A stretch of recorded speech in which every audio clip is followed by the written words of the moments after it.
ओम मूकं करोति वाचालं पंगुं लंघयते गिरिं यत्कृपातमहं वन्दे परमानन्दमाधवं। कृष्णाय वासुदेवाय हरये परमात्मने प्रणताक्लेशनाशाय गोविंदाय नमो नमः। नमस्कार, स्वागत है आपका आचार्यवाणी में। मैं आचार्य डॉक्टर विक्रमादित्य आपके साथ हूँ। आज का विषय हमारा है कर्क राशि वालों के लिए जो मार्च का मध्यकाल है वो किस प्रकार का रहेगा। देखिए, कर्क राशि वालों के लिए मार्च का मध्यकाल बहुत विशेष रहेगा, क्योंकि आपकी राशि के स्वामी चंद्रमा है और चंद्रमा का जन्म दिवस आने वाला है। जी हाँ, चंद्रमा का जन्म दिवस। जिस राशि के स्वामी का जन्म दिवस आ रहा हो तो वो वैसे ही बहुत सारे अच्छे योग बन जाते हैं। हमारी भारतीय संस्कृति ऐसी संस्कृति है जिसमें हर चीज़ का आरंभ किस प्रकार से हुआ, कैसे हुआ, वो बताया गया है। तो इसी दौरान आपके पूर्णिमा के दिन कहा जाता है कि फागुन पूर्णिमा के दिन चंद्रमा का अवतरण दिवस माना जाता है। उसी दिन से अनादिकाल में भगवान चंद्रदेव ने प्रकाश देना आरंभ किया था। तो वो योग जो पड़ेगा उसके अनुसार से आपको बताते हैं कि आपके ग्रह योग किस प्रकार का खेल करने वाले हैं। देखिए, मार्च के आरंभ काल का यदि जो मध्यकाल का हम ग्रह प्रवेश जो ग्रहों का योगा योग समझें तो ऐसा दिखाई देता है कि आपके लिए काफ़ी उत्थान के योग बनते दिखाई दे रहे हैं। भाग्य से बहुत सारे कार्यों में भाग्य का सपोर्ट मिलता दिखाई दे रहा है। भाग्य के सपोर्ट से बहुत सारी चीज़ें आपको आगे बढ़ने के रास्ते स्वयं उत्पन्न करते दिखाई देगी। शनि महाराज के अस्त हो जाने के कारण से बहुत सारे कार्यों में जहां कहीं कहीं विघ्न आ रहे थे वो भी अब शांति की तरफ जाते दिखाई दे रहे हैं, क्योंकि बहुत जल्दी शनि परिवर्तन की तरफ भी चले जाएंगे। बृहस्पति पूरी तरह से दृष्टिकोण से आपके लिए कई प्रकार के रास्ते देता दिखाई दे रहा है। भाग्य के दृष्टिकोण से शुक्र महाराज का विशेष तौर पर परिवर्तन का योग जो बन रहा है वो विशेष तौर पर समझने की जरूरत रहेगी। शुक्र उच्च के होकर भाग्य में बैठे हैं, लेकिन इसी मार्च के मध्यकाल में वो अस्त भी हो जाएंगे, बुध भी अस्त हो जाएंगे। दोनों भाग्य में चलते हुए ग्रह कहीं ना कहीं जब अस्त हो जाएं तो कहीं ना कहीं भाग्य बहुत सारे मामलों में बनी बनाई बात पे कई बार धोखा भी दे सकता है। तो ऐसे में कर्म को पूरी तरह से आपको मेहनत करने की ज़रूरत पड़ेगी। ध्यान रखिएगा, कई मामलों में यदि आध्यात्मिकता से शून्य हुए, परमात्मा की तरफ सरल नहीं हुए तो कहीं ना कहीं भाग्य धोखा भी दे सकता है। तो इस बात को समझते हुए आपको कार्य करने की ज़रूरत है। सिलसिलेवार तरीके से समझ लें ग्रहों का योगा योग क्या कुछ करेगा आपके लिए। सबसे पहले बात कर लेते हैं 11 तारीख मंगलवार का दिन है, 11 मार्च का। द्वादशी उस दिन तिथि उदय तिथि के रूप में विद्यमान है और आपके चंद्रमा बहुत सुंदर रूप से आपकी राशि में ही विद्यमान रहेंगे और ये आपके लिए अच्छा पॉजिटिव एटीट्यूड बनाते दिखाई दे रहे हैं। विचारों में अच्छी दृढ़ता दिखाई दे रही है, लेकिन ध्यान रखिएगा थोड़े खर्चे अत्यधिक ना हो। महत्वाकांक्षा रह सकती है, तो उस महत्वाकांक्षा को पूर्ण करने के लिए थोड़ी शक्ति की आवश्यकता है और शक्ति आपके अंदर है और उसको समझते हुए कार्य कर लेंगे तो बहुत अच्छा रहेगा। इस दिन प्रदोष है और मंगल भौम प्रदोष का योग बन रहा है, क्योंकि सुबह द्वादशी और शाम को त्रयोदशी होगी। तो बड़ा सुंदर योग है, तो कोशिश ये करें। मंगल ग्रह आपके लिए बड़ा सुंदर योग बना रहे हैं, इस वक्त 12वें भाव में विराजमान है आपकी राशि के दृष्टिकोण से। तो ये आने वाले समय में थोड़े कमज़ोर होंगे, आपकी राशि में प्रवेश करेंगे तो उससे पहले ही थोड़ी शक्ति देने का प्रयास करें। जन सेवा का जितना काम हो सकता है वो करने का प्रयास करें, गरीब लोगों की सेवा करने का प्रयास करें। शाम के समय भगवान शंकर का हो सके तो शहद से अभिषेक करने का प्रयास करें, गुड़ के जल से अभिषेक करने का प्रयास करें। ओम नमः शिवाय का जप करते हुए या महामृत्युंजय मंत्र जप करते हुए भगवान की कृपा से बहुत सारे रास्ते बनेंगे आपके लिए। 12 तारीख का दिन बुधवार का दिन, त्रयोदशी उस दिन तिथि है, उदया तिथि के रूप में ग्रह परिवर्तन की तरफ जा रहे हैं और ये परिवर्तन आपके लिए जो योग बना रहा है वो अच्छा रहेगा। जिस भी क्षेत्र में कार्य करने का प्रयास करें, बड़ों का आशीर्वाद लेकर कार्य करने का प्रयास करें।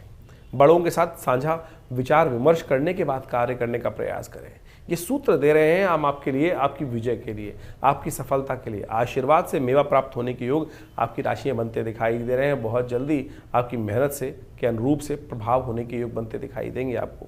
तो कोशिश ये करें। इस दिन रवि योग भी बन रहा है साथ साथ, और सुबह जो ग्रह परिवर्तन की तरफ गए हैं 4 बजे के आसपास चंद्रमा परिवर्तन करके आपके द्वितीय भाव में आ गए हैं, तो उसकी पूरी शक्ति आपको इस्तेमाल करने का प्रयास करें। माता पिता गुरुजन का आशीर्वाद लेकर कार्य करो। देखिए, बहुत सुंदर तरीके से स्थितियां आपके अनुकूल बनने के योग बनते दिखाई दे रहे हैं। 13 तारीख का दिन बृहस्पतिवार का दिन है और इस दिन होलिका दहन का योग बन रहा है। चतुर्दशी तिथि है, लेकिन शाम के समय पूर्णिमा आ जाने के कारण से शास्त्र के दृष्टिकोण से कहा गया पूर्वाग्राहियाँ लेनी चाहिए। तो उसके दृष्टिकोण से इस दिन होलिका योग बन रहा है। ग्रह नक्षत्रों के दृष्टिकोण से यदि हम समझें कि योग आपके लिए क्या है, योग हमको ओवरऑल अच्छे दिखाई देते हैं। योग ओवरऑल दिखाई दे रहे हैं आपके लिए पॉजिटिव, और साथ साथ इस दिन भगवान सत्यनारायण की उपासना करना भी बड़ा सुंदर रहेगा। आपके ग्रह आपके लिए छुट्टी का पूरा आनंद देते दिखाई दे रहे हैं, लाभ की स्थिति बनती दिखाई दे रही है, लेकिन स्वास्थ्य का थोड़ा ध्यान रखने की ज़रूरत है। स्वास्थ्य में कहीं ना कहीं थोड़ी समस्याएं उत्पन्न होने के योग दिखाई दे रहे हैं। शनि महाराज इन दिनों अष्टम भाव में अस्त होकर विराजमान हो गए हैं, तो थोड़ा स्वास्थ्य के मामले में ध्यान रखना। मंगल का जिस प्रकार का योग शनि के साथ बनकर तैयार हो रहा है, ये कहीं ना कहीं थोड़ा सा जो स्वास्थ्य के मामले में तो रंग में भंग पड़ने के योग बनते दिखाई दे रहे हैं। उसके लिए सबसे श्रेष्ठ है कि सुबह से सत्यनारायण भगवान का व्रत करें। ओम नमो नारायणाय इस मंत्र का जप करते हुए कार्य करने का प्रयास करेंगे तो बहुत अच्छा रहेगा। होलिका का सुंदर अवसर है, कोशिश ये कीजिएगा होलिका के बड़े महत्व को समझें, और होलिका की अग्नि समस्त कष्टों को दूर करने वाली है। और आपकी राशि के दृष्टिकोण से हमें दिखाई देता है कि थोड़े चावल लेकर अपने सिर के ऊपर से वार कर उस होलिका की अग्नि में शाम को जब समय हो, भारतीय दिल्ली के दृष्टिकोण से यदि देखें तो होलिका दहन का कार्यक्रम जो है वो शाम को ही रात्रि में रहेगा 11:30 के बाद, क्योंकि भद्रा का योग है। होली अपने आप में एक अद्भुत महत्व है।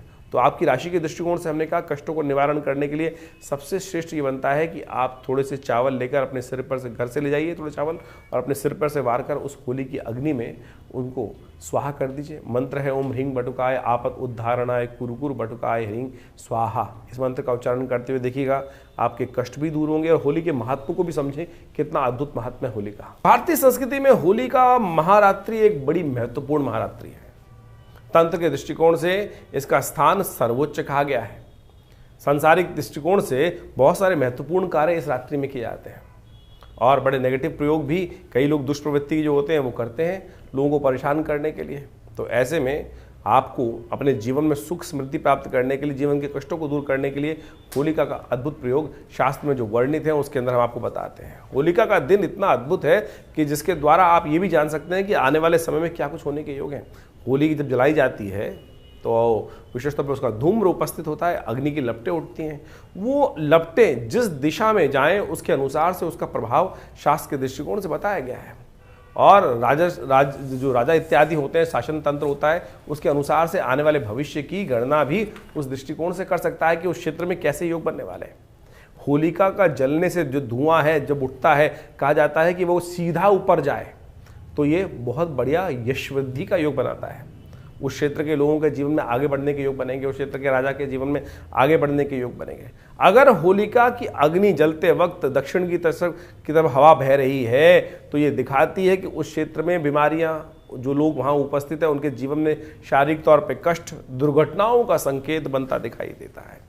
वहीं यदि पूर्व की तरफ हवा चल रही है और पूर्व की तरफ उसका धुआं, लपटें इत्यादि जा रही हैं, तो ये दिखाती हैं कि विशेष तौर पर जीवन में आगे बढ़ने के योग बनेंगे, शांति प्राप्ति के योग बन सकते हैं, अध्यात्म में विकास होने के योग बन सकते हैं, रोजगार इत्यादि में नए उन्नति के अवसर प्राप्त होने के योग बन सकते हैं। वहीं जहाँ कहीं क्षेत्रों में यदि उत्तर की हवा बह रही है और उत्तर की तरफ हवा लपटे जा रही हैं, तो ये भी शुभ सूचक है, कल्याणकारी है, और आगे बढ़ने के सुंदर सूचना को उपस्थित करती है। उस क्षेत्र में आगे आने वाले समय में समृद्धि के योग बनते दिखाई देंगे। लेकिन वही कहीं अग्नि जो है पश्चिम दिशा की तरफ जाने लगे, धुआं पश्चिम दिशा की तरफ जाने लगे, तो दिखाता है कि आगे आने वाले क्षेत्र में बीमारियां, विशेष तौर पर खाद्य क्षेत्र में जो कार्य करते हैं, खेती इत्यादि के क्षेत्र में जो लोग कार्य करते हैं, तो वो आने वाले समय में खेती संबंधी समस्याएं उत्पन्न होने के योग बन सकते हैं। विभिन्न कीटाणु जो है वो परेशान कर सकते हैं, चेपा इत्यादि विभिन्न बीमारी परेशान कर सकती है खेती करने वाले लोगों को।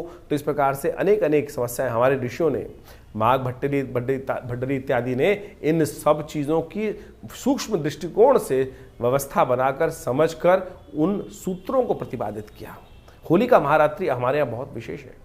होलिका के अपने जीवन के कष्टों को दूर करने के लिए शास्त्र में बताया जाता है कि आप किस प्रकार से, अभी हमने आपको बताएंगे कि आपकी राशि के दृष्टिकोण से आपको क्या कर लेना चाहिए, जिससे एक छोटा सा उपाय आपके जीवन के बहुत सारे कष्टों को दूर कर दे आपकी राशि के दृष्टिकोण से। तो वो उपाय भी आप करें तो बहुत बढ़िया माना जाता है। तो इन समस्त चीज़ों को समझते हुए जीवन में आपको आगे बढ़ने का प्रयास करना चाहिए। कथाएं तो बड़ी विचित्र हैं, वो कथाएं कितनी श्रद्धा के साथ हैं कि देखिए, जो आपने बचपन से सुनी होगी कि होलिका जो थी हिरण्यकश्यप की बहन थी, और वो प्रहलाद को लेकर और उस अग्नि में बैठ गई थी। कारण क्या था? कारण ये था कि अहंकार जो है वो सत्य को पहचानने नहीं देता। व्यक्तियों के जीवन में जब अहंकार हो आता है तो वही व्यक्ति जो शुभ कार्य करके उससे शक्ति प्राप्त करिए, वही अहंकारी होकर राक्षस बन जाता है। और उसकी प्रवृत्तियां जो हैं वो तामसिक हो जाती हैं और वही जीवन में कष्ट उत्पन्न के योग बना देती हैं। तो ऐसे में परमात्मा को परमात्मा नहीं समझता। हिरण्याक्ष हिरण्यकश्यप दो जो भाई थे, उन्होंने साधना करके ही तो भगवान के भक्त बनकर ही तो शक्ति प्राप्त करी थी। लेकिन जब शक्ति प्राप्त हो गई तो अहंकार ऐसा उत्पन्न हो गया इस उसमें संसार के अंदर रहते रहते कि नहीं, हम ही साक्षात परात्पर ब्रह्म है। और उनके घर में ही प्रहलाद उत्पन्न हुए, हिरण्यकश्यप के घर में ही प्रहलाद उत्पन्न हुए और उन्हीं प्रहलाद ने भगवान की अनन्य श्रद्धा भक्ति प्राप्त कर कर भगवान के भक्त होने का सुंदर श्रेय प्राप्त किया। जिनको स्वयं भगवान नरसिंह की गोद में बैठने का अवसर मिला हो। ऐसे सोचें कि पापी के घर में उत्पन्न हुआ व्यक्ति कैसे भगवान के उसको गोद में बिठा ले। तो सोचें, आप इस बात को समझे, हम समस्याएं जीवन में लेकर आते हैं लेकिन हम अपनी भक्ति को भूल जाते हैं। प्रहलाद ने वही भक्ति करी, भगवान पर विश्वास रखा और वही विश्वास का सुंदर क्या प्रभाव हुआ कि भगवान की साक्षात सोचे जिस पद को प्राप्त करने के लिए किसी और को तो नहीं मिला, अर्जुन तक को भगवान की गोद नहीं मिली, केवल भक्त प्रहलाद को ही वो सुंदर स्थान प्राप्त हुआ कि भगवान विष्णु की गोद में बैठने। किस कारण से? प्रताप से, भक्ति के प्रताप से। भक्ति के प्रताप से वो वहां उस गोद में अवस्थित हुआ। ये घटना कितनी सुंदर दिखाती है कि आप सोचें कि जब हिरण्यकश्यप ने जिस प्रकार से प्रहलाद को अनेक प्रकार से त्रास देने का प्रभाव उत्पन्न किया, अनेक प्रकार से त्रास दिए, कभी पहाड़ से उठा फेंका दिया, कभी हाथी के पैर से नीचे कुचलवाने का प्रयास किया, कभी विष देने का प्रयास किया, लेकिन अंत में होलिका कहती है कि मेरे पास साधना से प्राप्त हुई एक ऐसी वस्त्र है, ऐसा वस्त्र है कि जिसको मैं पहन के अग्नि में बैठ जाऊँ, अग्नि जलेगी नहीं। भगवान का प्रताप है, आशीर्वाद है। लेकिन सोचे भगवान का आशीर्वाद, प्रहलाद को लेके बैठूंगी, प्रहलाद जल जाएगा, मैं नहीं जलूंगी। और जब बैठती है उस अग्नि के अंदर, उस आग के अंदर जाके स्वयं बैठ जाती हैं, तो भगवान का चमत्कार देखें कि वो जो साक्षात भगवान का अमृत उसको प्राप्त था, भगवान का आशीर्वाद प्राप्त था, ब्रह्मा जी का आशीर्वाद प्राप्त था कि जिसको चद्दर को ओढ़कर वो बैठी थी, जिस मंत्र को जप करती हुई बैठी थी, उसका प्रभाव उसके लिए नेगेटिव हो गया और प्रहलाद वहां जाकर बच गए। वो साक्षात दिखाता है। और अगले दिन जब प्रहलाद बच के निकले तो लोगों ने भस्म से होली खेली। वही वास्तविक होली है। आज सिंथेटिक रंगों का उपयोग करते हुए लोग अनेक प्रकार से वो उपयोग कर लेते हैं, कोई रंग ला रहा है, कोई कुछ और ला रहा है, किस प्रकार से, लेकिन वास्तविक होली वही है जो उस भस्म से खेली जाए। तो अगले दिन सुबह जाकर जहाँ होली जलाई जाती है वहाँ टीका अवश्य उस भस्म का लगाकर अपने माथे पर अवश्य लगाना चाहिए। कहा जाता है कैसी अलाएं बलाएं हो, भगवान की कृपा से उन सबको ठीक होने का योग बन जाता है। इस बात ध्यान रखिएगा, होली जलाने का जो मुहूर्त है वो करीब करीब रात्रि में, दिल्ली के पंचांग के अनुसार से करीब रात्रि में 11:30 के बजे के बाद ही बनेगा, क्योंकि करीब करीब 11:29 तक भद्रा विद्यमान रहेगी। तो इस बात का ध्यान रखना चाहिए कि 11:29 के बाद ही होली का जो भद्रा के अंतकाल होने के बाद ही होली जलाई जानी चाहिए। लेकिन आज तो होली जलाने का मतलब केवल अग्नि को जलाना ही हो जाता है, कैंप फायर के तौर में लोग उपस्थित कर देते हैं। ना ना ना, इस अग्नि के द्वारा ही आप बहुत सारे कष्टों को दूर कर सकते हैं। अपने अपनी राशि के अनुसार से जो उपाय आपको बताए जा रहे हैं उसके द्वारा आप कर ले। वो छोटे छोटे उपाय, छोटे छोटे टोटके की छोटी छोटी चीज़ें अग्नि में उपस्थित कर कर अपनी अलाएं बलाएं, पूरे साल में किए हुए नेगेटिव जो एनर्जी है उन सबको उस यज्ञ की अग्नि में आप भस्म कर सकते हैं। अग्नि ही है तो उसमें विभिन्न तौर पे वो अग्नि जो में सामग्री उपस्थित की जाती है वो उसी प्रकार से समझाती है। इसके साथ साथ होलिका का पूजन का समय जो रहेगा वो करीब करीब सुबह 10:30 से पहले ही रहेगा, क्योंकि 10:30 बजे के आसपास से वो 10:35 पर दिल्ली के पंचांग के अनुसार से बात करें तो होलिका जो भद्रा है वो आरंभ हो जाएगा। तो होलिका का पूजन जो हो वो 10:35 से पहले पहले कर ले। और रात्रि में जब होली जले तो करीब करीब 11:29 पे भद्रा खत्म होगी दिल्ली में, और उसके बाद ही होलिका जलाने का विधान शास्त्र में बताया गया। इस बात का ध्यान रखते हुए कार्य करना चाहिए। कर्क राशि वालों, आपने समझा किस प्रकार से होली का महात्मा है और क्या आपके लिए सबसे श्रेष्ठ रहेगा। जैसे हमने कहा कि आपकी राशि के दृष्टिकोण से थोड़े चावल लेकर अपने सिर के ऊपर से वार कर उस होलिका की पवित्र अग्नि में उसको उपस्थित कर दें तो देखिएगा बहुत सुंदर योग बनेगा आपके लिए। 14 तारीख की बात कर लेते हैं। शुक्रवार का अवसर, पूर्णिमा तिथि है और इस दिन ग्रह नक्षत्रों के दृष्टिकोण से गजकेसरी योग बन के आपके लिए तैयार है। चंद्रमा बड़ी सुंदर रूप से बृहस्पति से दृष्ट होकर आपके तृतीय भाव में केतु के साथ विराजमान होकर आने वाले 2-3 दिनों में आपके लिए बड़ा सुंदर योग बनाते दिखाई दे रहे हैं। इसका पूर्ण लाभ आपको अवश्य मिलता दिखाई दे रहा है। होली का शुभ पर्व है, ऐसे में अवश्य की काम कीजिएगा। अभी हमने आपको बताया कि जिस भी रंग से होली खेलें वो सब रूप से कल्याणकारी योग है, लेकिन थोड़ी भस्म जहाँ होली जली हो उसकी भस्म अपने शिरोधार्य अवश्य करनी चाहिए। इस दिन अशोक व्रत शास्त्र के दृष्टिकोण से किया था। अशोक व्रत शोक शमन करने के लिए कहा जाता है कि अशोक व्रत जो है उस दिन थोड़ी सी मृतिका, होली की मृतिका का लेकर अपने शरीर पर लेपन करना चाहिए। भारतीय संस्कृति में पुराने जमाने आप जाएं, गाँव में कई बार मिट्टी से होली खेली जाती है। लोग कहते हैं अनकल्चर्ड लोग हैं, अनकल्चर्ड लोग कहा जाता है उनको, जो अशोक जो इस दिन होली से मिट्टी से रंग खेलते हैं। शास्त्र के दृष्टिकोण से हम आपको बताने जा रहे हैं, इस दिन अशोक व्रत होता है, शोक को शमन करने वाला व्रत है। कहा जाता है कि अशोक के पेड़ के नीचे थोड़ी देर मिट्टी लगाकर बैठकर उसको धो लेने से मन के तमाम शोक जो है, मन की नेगेटिविटी है, वो भी ठीक हो जाती है, मिट्टी सोख लेती है। तो इसलिए मिट्टी से होली खेलना कतई गलत नहीं है। जो आज के कार्य में सो कॉल्ड कल्चर्ड लोग बड़े महंगे महंगे रंग लेके आते हैं, अरे मिट्टी से बढ़िया सौंधी चीज़ क्या हो सकती है। बस मिला के थोड़ी सी मिट्टी का लेपन, अशोक को व्रत करने का शास्त्र में नियम है। शायद लोग होली के इस कोलाहल के अंदर उसको भूल जाते हैं। ज्योतिष के दृष्टिकोण से जैसा हमने कहा, गजकेसरी योग बनकर बहुत सुंदर तौर से निर्माण हो गया है। ये आपके लिए बड़ा सुंदर योग बना रहा है और ये आपके लिए समस्त कष्टों को दूर करने के योग भी लेकर आ रहा है। हास्य उल्लास आनंद का पर्व के साथ होली आपके लिए अच्छी बनती दिखाई दे रही है। इस दिन चंद्रमा का जन्म दिवस भी है, तो शाम को अवश्य चंद्रमा भगवान को स्नान इत्यादि कर कर अर्घ्य देना चाहिए ग्रहगण दृष्टिकोण से। इस दिन संक्रांति का अवसर भी पड़ रहा है। सूर्य जो है राशि परिवर्तन का योग बना रहे हैं और सूर्य का परिवर्तन आपकी राशि के दृष्टिकोण से देखें तो बड़ा महत्वपूर्ण दिखाई देता है। भाग्य में जाकर सूर्य विराजमान होने के योग बना रहे हैं। तो कर्क राशि वालों, ये सूर्य की जो संक्रांति आपकी राशि के दृष्टिकोण से हो रही है मार्च के मध्यकाल में, ये बहुत विशेष योग बनाती दिखाई दे रही है। भाग्य के दृष्टिकोण से आपके लिए कई नए रास्ते खुलते दिखाई दे रही है। ध्यान रखना, आने वाले एक महीने में बैलेंस होकर चलने का प्रयास करना। ऐसे में बहुत ज़्यादा नरम, बहुत ज़्यादा गर्म स्वभाव को रखना कहीं ना कहीं कष्ट दे सकता है। सूर्य इस वक्त शुक्र के साथ, बुध के साथ विराजमान होकर आपके भाग्य में जाकर राहु के साथ विराजमान हो गए हैं और कहीं बहुत ज़्यादा अपने आप को गर्म, बहुत ज़्यादा ठंडा, बैलेंस होगा। जिस भी कार्य में करने का प्रयास कीजिए बैलेंस।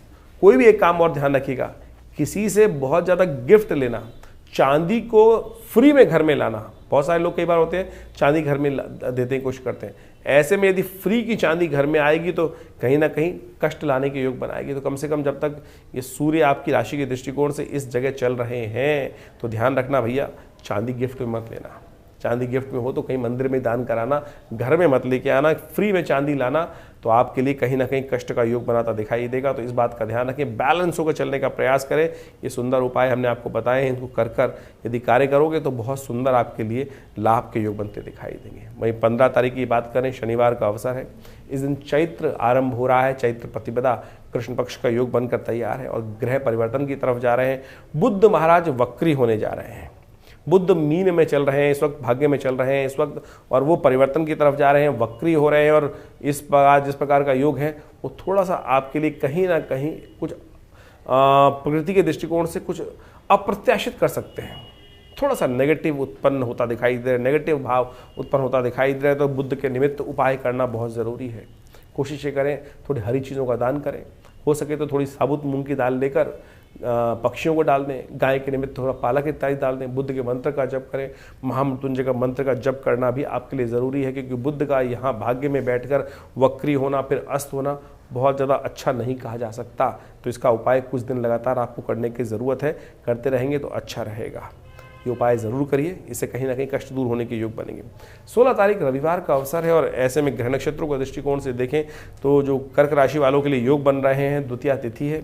गजकेसरी योग तो बनाए हुआ है, वो आपके लिए सर्व कल्याणकारी योग बना रहा है, वो बहुत सुंदर योग बना रहा है। इसके साथ साथ राहु भी परिवर्तन की तरफ जा रहे हैं। राहु महाराज बृहस्पति के नक्षत्र में चतुर्थ चरण में प्रवेश कर रहे हैं और चतुर्थ चरण में प्रवेश करने के बाद ध्यान रखिएगा, ये भक्ति से विमुख करते दिखाई देंगे आपको। भगवान की तरफ प्रार्थना में थोड़ा ज़्यादा मन लगाने का प्रयास करें। ऐसा हो सकता है कि आप धीरे धीरे थोड़ा धर्म से, परमात्मा की प्रार्थना से थोड़ा दूर हो जाएं। मन में कहीं ना कहीं ऐसा जो नास्तिकता है वो उदय होती दिखाई देगी, धर्म से दूर भागते दिखाई देंगे। थोड़ा धर्म की तरफ ज़्यादा रखना, नहीं तो घर में अशांति, परिवार में अशांति का योग बन सकता है। ऐसे में विशेष तौर पर इस बात का ध्यान रखते हुए कार्य करना चाहिए। आपको रविवार का अवसर है, हमने विवेकानंद योगाश्रम में इस दिन विशेष तौर पर यज्ञ का कार्यक्रम रखते हैं, आप उसमें भी सम्मिलित हो सकते हैं।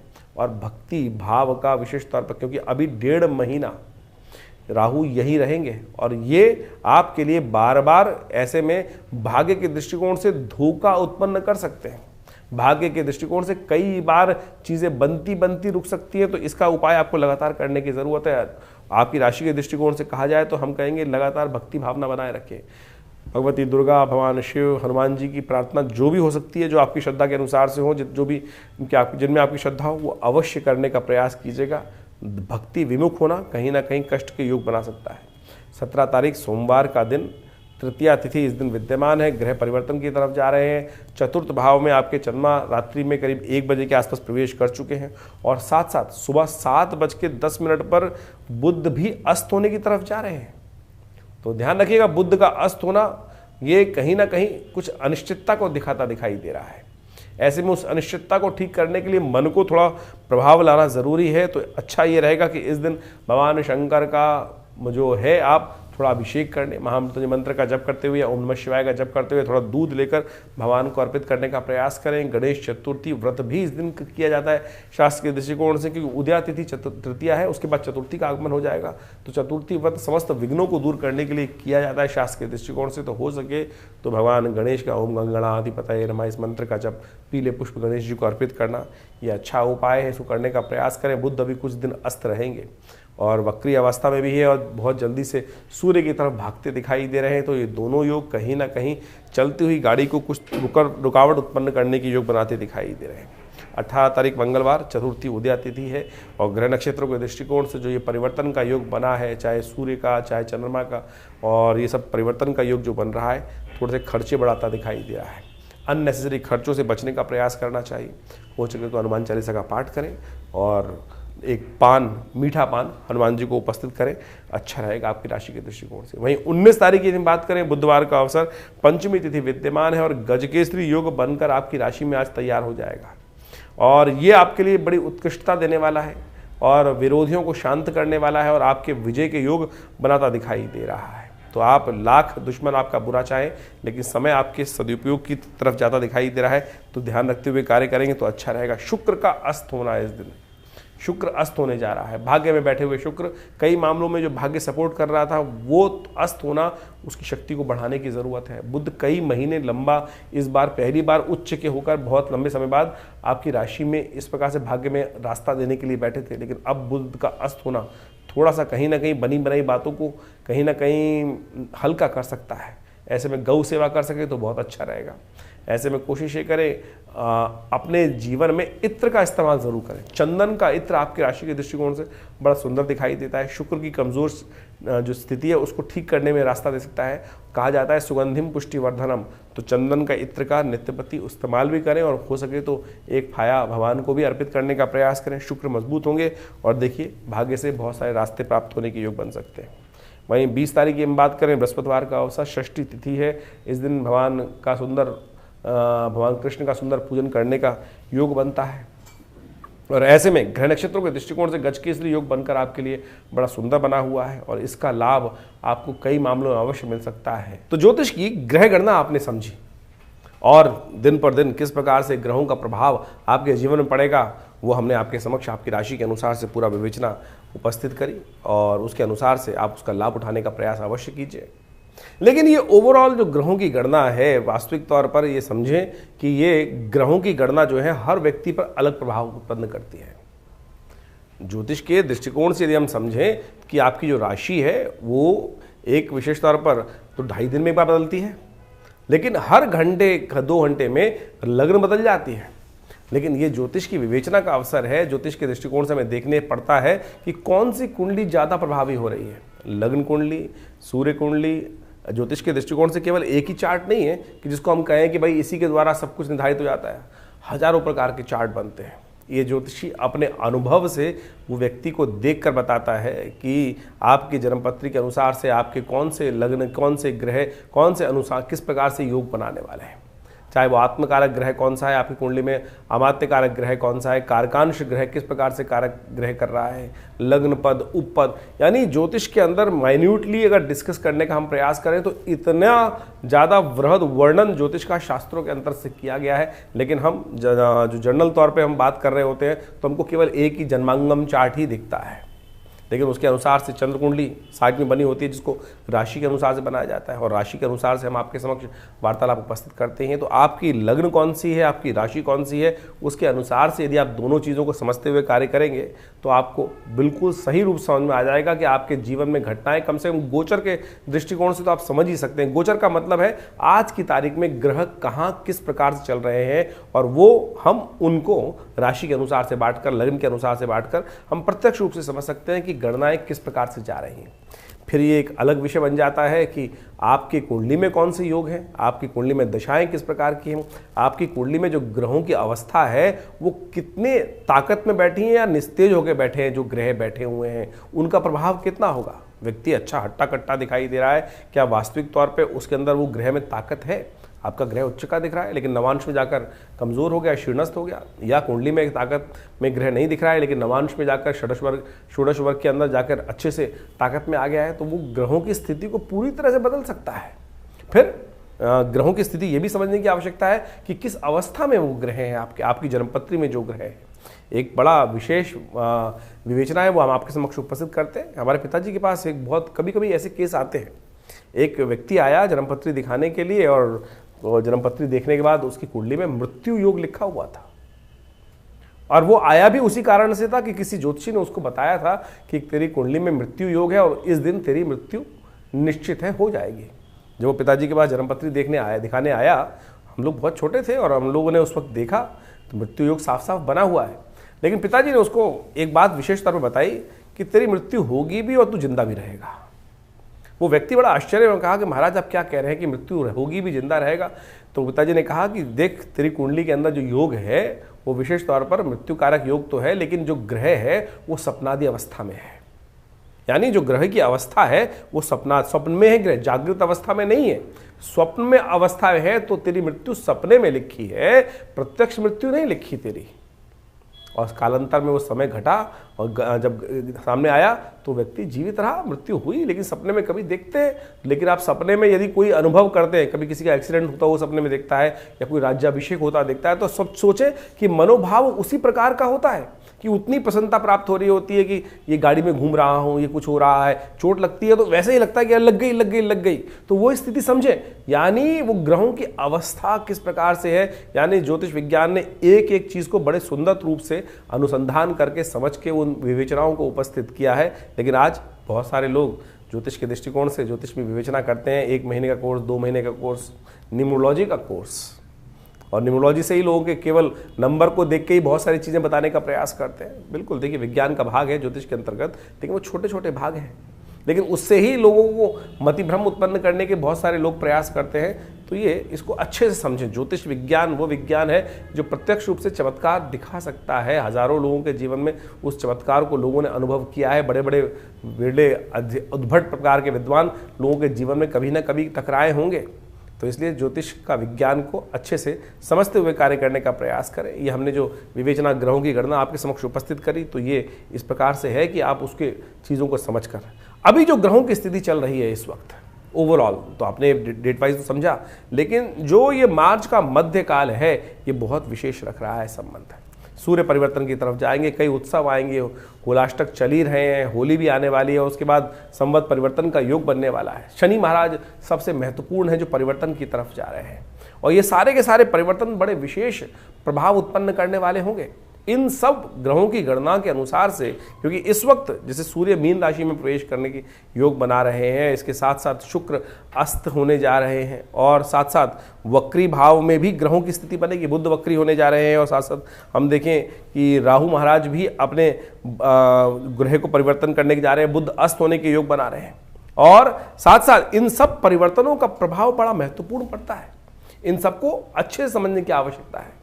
और ऐसे में यदि हम देखें कि शनि के परिवर्तन से पहले पहले बुध भी अस्त होने जा रहे हैं, तो ये कहीं ना कहीं वातावरण के लिए थोड़ा सा कष्टकारी योग बना सकता है, भूस्खलन के योग बन सकते हैं, कहीं ना कहीं प्राकृतिक आपदाओं के योग बनते दिखाई देंगे इन सब ग्रहों के परिवर्तन के साथ साथ। और बुध अस्त होने के कारण से कई राशि विशेष में कई सारी समस्याएं उत्पन्न करने के योग बना सकते हैं। चीज़ों को बुध जो है वैसे ही कम से क्षीणस्थ अवस्था में चल रहे हैं और अस्त हो जाएंगे, तो कहीं ना कहीं सही ज्ञान में सही समय पर सही रास्ते को अपनाने में कहीं ना कहीं दिक्कत आ सकती है। तो जो जो उपाय आपको बताए हैं उनको सही से करने का प्रयास करें, और इसके साथ साथ अपनी मूल जन्मपत्री को अवश्य समझाकर, अच्छे योग्य ज्योतिषियों को दिखाकर उनसे विवेचना समय समय पर करती रहनी चाहिए। जिससे क्या होता है कि हमें काल को, समय को, हमें विशेष तौर पर समय को समझने में सहायता मिल जाती है, और समय को समझ जाते हैं तो आने वाले भविष्य को देखकर, बहुत सारी चीज़ों को समझकर, पूर्वाभास लेकर हम उन जीवन के कष्टों को दूर कर सकते हैं, आने वाले सुख को आनंद के साथ प्राप्त कर सकते हैं। तो इन सब चीज़ों को समय समय पर समझते रहेंगे तो अच्छा रहेगा।